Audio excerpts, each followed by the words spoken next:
नमस्कार दोस्तों। क्यों कर्ज बहुत ज्यादा हो रहा है? जन्म कुंडली में ऋण योग कैसे बनता है? क्यों किसी जातक को बार बार कर्जा लेना पड़ता है? बार बार पैसों की हानि हो रही है। कई बार ऐसा भी होता है किसी किसी के साथ कि लोन भी नहीं चुका पा रहे। तो ऐसी कौन सी ग्रह स्थिति है कुंडली में कि जातक को कर्ज से मुक्ति मिलती ही नहीं, पूरा जीवन संघर्ष में निकल जाता है? चलिए आज इसी विषय पर बात करते हैं। जन्म कुंडली का छठे भाव से मुख्यतः रोग, रिपु, ऋण का विचार किया जाता है। रोग मतलब बीमारियां, रिपु मतलब शत्रु, ऋण मतलब कर्जा। इन सब का विचार जो है वो छठे भाव से किया जाता है। जन्म कुंडली के आठवें भाव से मृत्यु, मृत्यु तुल्य कष्ट, आकस्मिक घटनाएं, संकट, इन सब बातों का विचार जो है वो आठवें हाउस से किया जाता है। जन्म कुंडली का 12th हाउस व्यय भाव कहा जाता है। व्यय मतलब खर्चा। आपको हॉस्पिटल में कितना खर्चा करना पड़ेगा, यानी बीमारी पर कितना खर्चा होगा, जेल, कोर्ट संबंधी मामलों में कितना खर्चा होगा, इन सब का विचार 12th हाउस से किया जाता है। देखिए सबसे पहले बता दूं कि सेकंड हाउस यही रहेगा। अंक कुछ भी लिखा हो कोई फर्क नहीं पड़ता। 6th हाउस भी यही रहेगा, 8th हाउस भी यही रहेगा और 12th भाव भी यही रहेगा, अंक कोई भी लिखा हो। अब मैं आपको कुछ फॉर्मूले बताती हूँ जिससे आपको पता चलेगा कि क्यों बार बार पैसों की हानि हो रही है, कर्ज बढ़ता जा रहा है। जन्म कुंडली का सेकंड हाउस जिसे धन भाव कहा जाता है।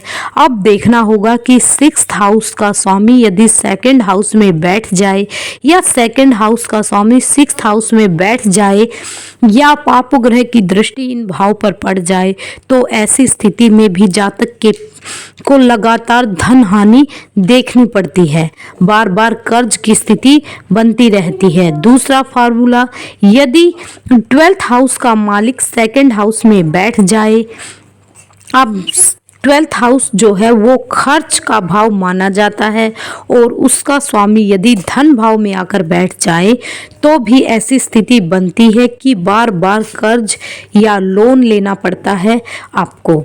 अब देखना होगा कि लग्नेश मतलब फर्स्ट हाउस का स्वामी 1 से लेकर 12 तक अंक कोई भी लिखा हो, लग्नेश यही रहेगा। और यहाँ का मालिक यदि कमजोर स्थिति में 6th हाउस में बैठ जाए तो भी ऐसी स्थिति बनती है जिसके कारण आपको बार बार लोन लेना पड़ता है और वो लोन चुकाने में आपको मुश्किल का सामना करना पड़ता है। तो ये कुछ ज्योतिषीय सूत्र थे जिसके आधार पर हम देख सकते हैं कि कर्ज क्यों लेना पड़ता है, कर्ज योग कैसे बनता है।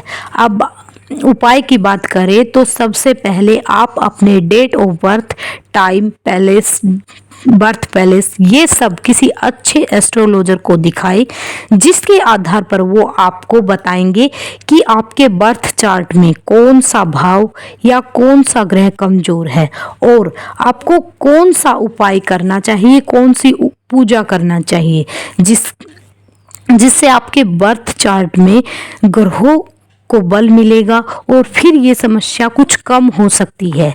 यदि आपके सामने भी ऐसी स्थिति बनी है, को बार बार लोन लेना पड़ता है और उसको चुकाने में काफ़ी दिक्कत होती है, तो आप अपने date of birth, time, birth place ये सब कमेंट में लिखें। धन्यवाद।